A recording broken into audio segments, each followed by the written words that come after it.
Bismillahirrahmanirrahim, salam alaikum wa rahmatullahi wa barakatuh, qu'Allah subhanahu wa ta'ala secourt nos frères palestiniens, qu'il leur accorde la paix.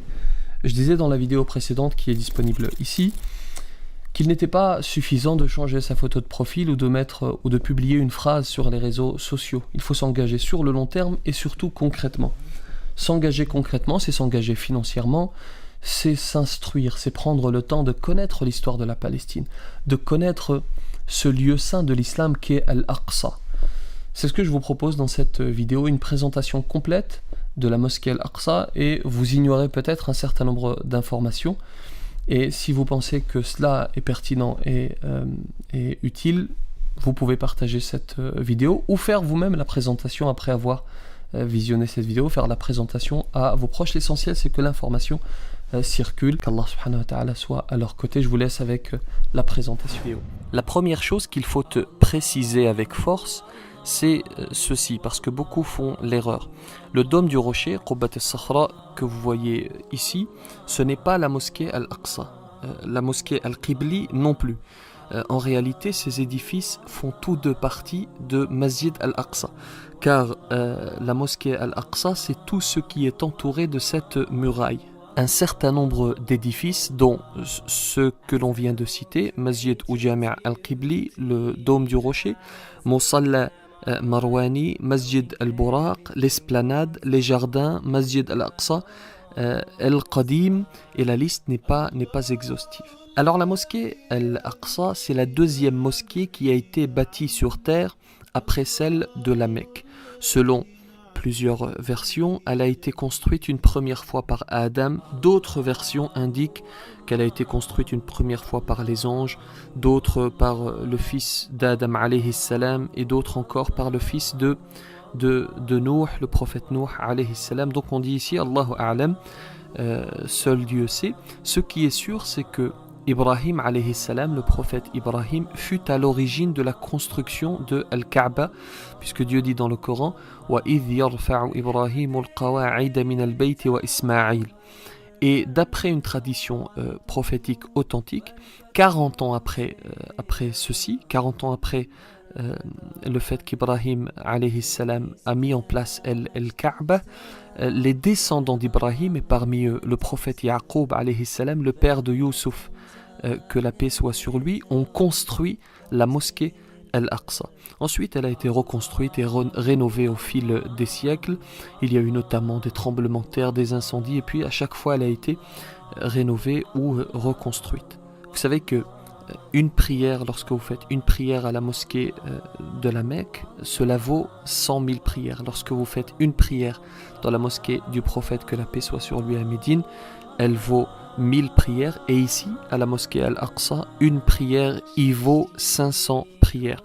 Ce fut la première qibla des musulmans. Lorsque la prière a été révélée, ils priaient en direction de Jérusalem, ceci pendant 16 mois, jusqu'à ce que Dieu décide de changer Al-Qibla, lorsqu'il dit dans le Coran قَدْ نَرَى تَقَلُّبَ وَجْهِكَ فِي السَّمَاءِ فَلَنُوَلِّيَنَّكَ قِبْلَةً تَرْضَاهَا فَوَلِّ وَجْهَكَ شَطْرَ الْمَسْجِدِ الْحَرَامِ. 16 mois après, eh bien, les musulmans ont changé de qibla, de direction, et ils prient depuis vers la Mecque. C'est dans cette mosquée que le prophète Mohammed, que la paix soit sur lui, a présidé la prière avec derrière lui les 124 000 prophètes, puis il a fait l'ascension. Dieu dit dans le Coran Subhanalladhi asra bi'abdihi laylan min al-masjid al-haram ila al-masjid al-aqsa alladhi barakna hawlahu linuriyahu min ayatina. La ville de Jérusalem est construite sur 4 collines. Sur l'une d'elles se trouve la mosquée Al-Aqsa. Elle est située précisément au sud-est de l'ancienne ville de Jérusalem. Elle est établie sur une surface de 144 000 mètres carrés et elle peut accueillir jusqu'à 500 000 fidèles. Elle fut la plus grande mosquée jusqu'aux années 60, avec l'extension des mosquées de Médine et de la Mecque. Ces deux mosquées ont donc surpassé la mosquée Al-Aqsa en termes de superficie et d'accueil des fidèles. On y accède par 15 portes, certaines sont ouvertes et d'autres sont fermées. Il y a 4 minarets dans cette mosquée et 15 dômes.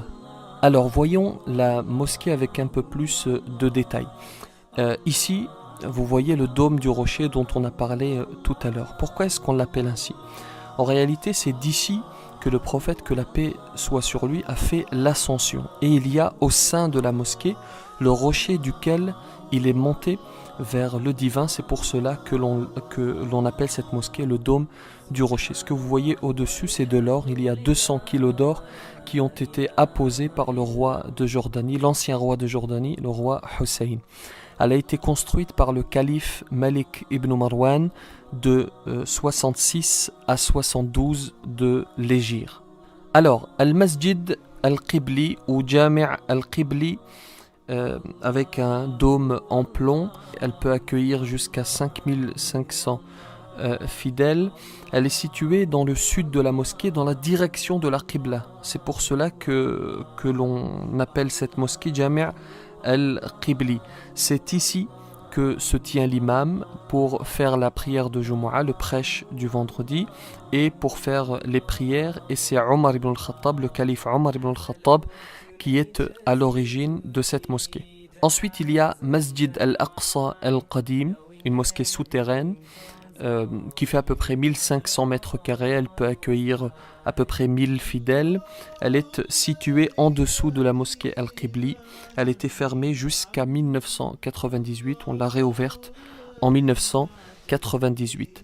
Ensuite, il y a une autre mosquée souterraine, Al-Musalla Al-Marwani, qui est établie sur à peu près 4000 mètres carrés. On l'appelle comme cela en référence au calife Abdul Malik ibn Marwan.